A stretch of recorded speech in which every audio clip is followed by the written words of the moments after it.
షేర్లింగంపల్లి నియోజకవర్గంలోని తుల్జా భవానీ ఆలయంలో నూతన తెలుగు సంవత్సరాన్ని పురస్కరించుకుని ప్రత్యేక కార్యక్రమం నిర్వహించారు. స్వర్ణకారుల సంఘం నాయకులు, మహిళల ఆధ్వర్యంలో నూతన తెలుగు క్యాలెండర్ను ఆలయ పూజారి ఆవిష్కరించారు. ఈ సందర్భంగా పూజారి మాట్లాడుతూ ఉగాది నుంచి 3 నెలల వరకు కొన్ని ఆటంకాలు ఉండవచ్చని తెలిపారు.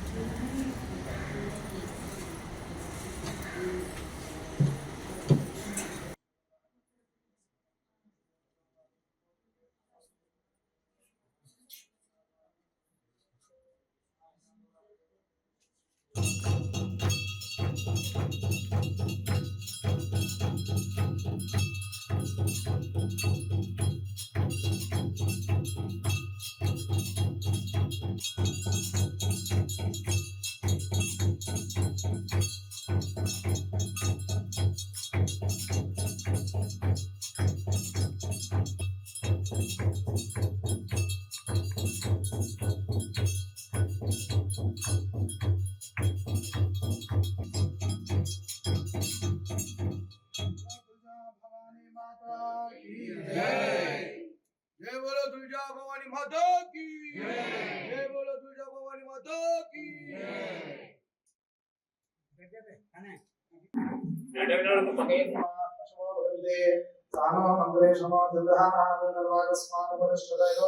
अयं महोदय शुभ महोदयस्तु शिवनाम रूपाभ्यां या देवी सर्वमंगला त्रयो संस्मरणार्थं सां सर्वतो जयमंगलम् लाभस्तेषां जयस्तेषां कुलस्तेषां पराभवा येषामिन्द्रियवर्ष्यां हृदयस्तोजनार्दनः आपदामपहर्तारं दातारं सर्वसम्पदां लोकाभिरामं श्रीरामं भूयो भूयो नमाम्यः सुमनश्चेकरस्याकविलोकजगन्नगा नम्भो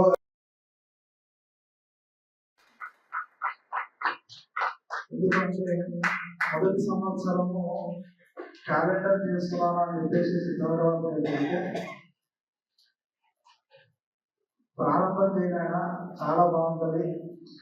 అది ముందరికి తీసుకెళ్ళి ఇంకా బాగుంటుంది. అందరికీ తెలుస్తాయి. పంచాంగ పఠనము శ్రవణం విని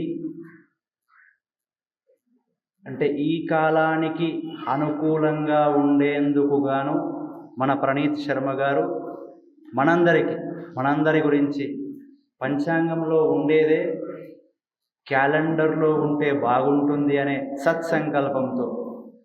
సత్సంకల్పం ఎందుకన్నామంటే ఎవరైతే ఏదైనా మొదలు పెడతారో ఒక సంవత్సరం బాలపం కూడా మంచిగా ఉండాలి. మీరందరూ చేస్తున్నారు, చెప్తుంటారు నాకు.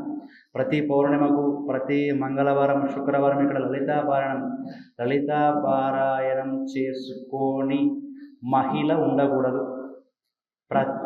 అంటే మనం హిందూ ధర్మం పాటించే మహిళా మనులందరికీ కూడా అంటే ఒక శస్త్రం, ఒక అస్త్రం, ఒక శక్తి అమ్మవారు లలితా పరమేశ్వరి లలితా సహస్రనామ స్తోత్రం. అంటే మనం చీర కట్టుకొని ముత్తైవతనంతో ఉండే వాళ్ళందరిలో ఆ అమ్మవారి యొక్క అంశం ఉంటుంది. కనుక ఆ అమ్మవారి యొక్క అనుగ్రహం మనం ఎప్పటికీ పొందాలంటే మనం ప్రతిరోజు కూడా అంటే ఒక్క ఆడవాళ్ళకే కాదు పారాయణం, మగవాళ్ళందరూ కూడా చేసుకోవచ్చు. నాకు ఎక్కడ టైం ఉంటుంది, ఒక బిజినెస్గా బిజీగా ఉంటాం కదా, పొద్దున్న లేస్తే అందరం వెళ్ళాలి కదా, పనులన్నీ చేసుకోవాలి కదా. అంటే మన 100% మనస్సులో ఒక 100%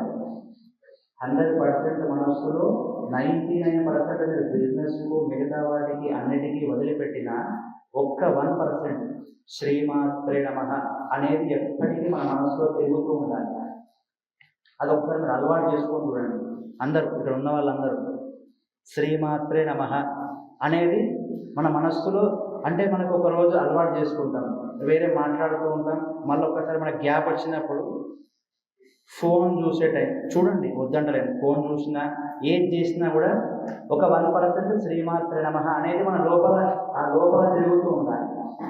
ఎప్పుడైతే ఆ శ్రీమాత్రే నమః అనేది తిరుగుతూ ఉంటుందో ఒక 1 month అంటే ఒక వారం, ఒక 10 రోజులు, 15 రోజులు, నెలకు రోజులు ఈ విధంగా తిరుగుతూ ఉన్నప్పుడు ఏమైతుందంటే మన ఎంత అంటే అమ్మవారు ఎంత అరే నీకు అన్ని ఇస్తున్నా కదరా, ఇంత మంచిగా చేస్తున్నాం కదా, అది మళ్ళీ నీకే తీసుకుంటావు కదా, మంచిది పెట్టుకోండి. అయ్యగారు ఇవన్నీ నేను నీకు ఇయ్య, మేమే తీసుకుంటాం చెప్పుకోండి. అయ్యగారు తీసుకోడు. అయ్యగారి గురించే అనే మాట మన లోపల రావద్దు. ఇక్కడ ఏం చేస్తాడంటే అయ్యగారు ఎప్పుడు వస్తారు, ఎన్ని గంటలకు వస్తారు ఒకసారి ఆలోచన చేస్తాడు. పొద్దున 5 గంటలకు ఓపెన్ చేసేది గుడి, 6 గంటలకు. అంటే 6 గంటలకు రావాలంటే 5 గంటలకు లేవాలి కదా. లేచి కలకృత్యాలు తీసుకొని ఆయన ఇంట్లో పని చేసుకోవాలి, సంధ్యావందనం ఇత్యాదులు చేసుకోవాలి. ఇంట్లో పూజ ఉంటుంది కదా, నిత్యకృత్యం పూజ చేసుకొని అప్పుడు వచ్చి 6 గంటలకు టెన్షన్గా తీయాలి. మనం ఏం చేస్తాం 6 గంటలకు శ్రీమాత్రే నమః అని 1% మన మనస్సులో అనుకుంటే ఇదే అమ్మవారు ఎప్పటికీ దేవో దేవాలయ ప్రోక్తో జీవో దేవ సనాతన యదేదం జ్ఞాన నిర్మాల్యం సోహం భావే పూజే. అప్పుడు మనకి ఏ పూజ అవసరం లేదు. అదే శ్రీమాత్రే నమః 1% నుంచి మీరు 10%, 20%, 50% వచ్చిందనుకోండి, మీకు పూజలు అవసరం లేదు. అంటే మనం ధ్యానం అయిపోతుంది అప్పుడు. అంటే మనం ఎక్కడ కూర్చున్నా అక్కడ మనకి అమ్మవారే కనిపిస్తుంది. ఎందుకు ఇప్పుడు అమ్మవారిని పెట్టినామంటే మనం కళ్ళు మూసుకుంటే మనకి ఏం కనిపిస్తుంది, మనకేదో వ్యవహారము, డబ్బులు, మిగతా పనులు ఇవన్నీ కనిపిస్తాయి. ఎప్పుడైతే మనం కళ్ళు మూసుకొని కూర్చున్నప్పుడు మనకి అమ్మవారే కనపడాలి.